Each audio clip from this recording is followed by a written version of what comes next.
Big round of applause, I think, for that. You know when you go on the Big Dipper and you think your tummy goes into your mouth? What about that? So Lauren, it gives me great pleasure to actually ask you a few questions.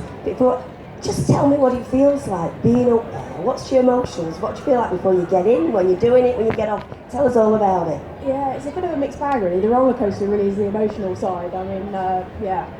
Beforehand, terrifying, absolutely terrifying. Nervous, excited, you know, there's a lot going on. But actually, during the flight, I don't really think about much, to be honest. It's sort of one of those things that you sort of look back on and if it goes well, you don't remember a lot of it. If it goes horribly wrong, then yeah, you remember all of it, and it's pretty horrible. But afterwards is just amazing feeling. So tell me, what does horribly wrong mean when you're there? There's a couple of different horribly wrongs. I've not had any of the really bad ones, which we know about those end. But horribly wrong to me is getting something not quite right. So I'm a bit of a perfectionist. I used to compete a lot, so I was a competitive aerobatic pilot before I started doing display flying, which is a very demanding kind. It's a bit like doing gymnastics, but in an aeroplane. It's how they judge it. So every mistake you make, you get someone telling you that you've made a mistake. So for me, display flying, that kind of that sort of went across as well. So when I fly something and it doesn't go quite how I was expecting it to, because I made a mistake or whatever, then that to me that's gone horribly wrong, because that's the kind of perfectionist that that doesn't look as though it's gone horribly wrong. That's so exciting. The great thing about display flying is nobody ever knows when it's going horribly wrong, which is great because it's awesome anyway. So yeah, exactly. So tell everybody how old you are. So I just turned 30 last weekend actually. So unfortunately I can't still claim to be in my 20s, sadly, which is I'm getting old now. But yeah, I started flying when I was 19. And I've been displaying for the last 4 years, so I'm quite young in display pilot terms, but yeah. So what was your inspiration for flying? Did you always want to do it?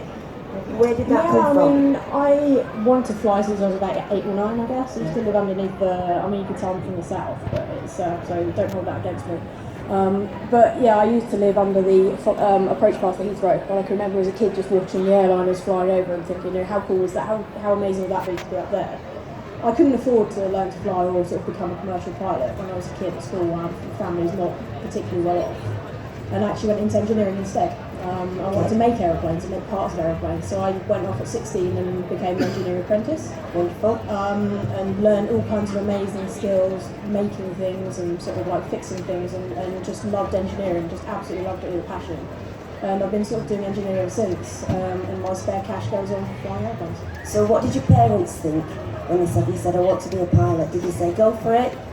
It's a sort of what we think is a non-traditional thing, because one of the things that I also do is I train women in business, and I'm really interested in what inspires women to go into sort of non-traditional areas. So what did your parents think? What did the teachers think? I think they were quite surprised, because it, as you say, it is a non-traditional kind of area. I'm not sure my parents were particularly surprised. I hated wearing dresses. I used to play with Lego as a kid. I was one of those. I know Barbies were not my thing, so I don't think they were particularly surprised actually. But it was not something that was all that realistic as a goal at the time. Whereas the engineering stuff, I think that was what they expected me to go and do. And certainly at school, the engineering sort of science subjects were where I excelled, so it was pretty much, it was a fairly obvious path for me to take, really. So the thing is, you've now got the job of your dreams. So there's lots of young people out there who probably don't know what the job of their dreams is. Give me 2 or 3 hints or tips to these young people out there, just at the start of their career. What would you say to them?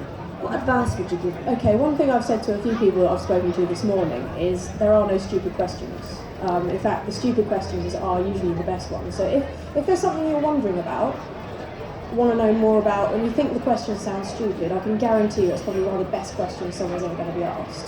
So no stupid questions. Ask people what you want to know. If it sounds ridiculous, go and ask, because you know what? I love being asked stupid questions because they're really, really entertaining. Don't be afraid to think about areas that perhaps none of your family have ever been into. None of my family have ever flown. None of them have ever been engineers.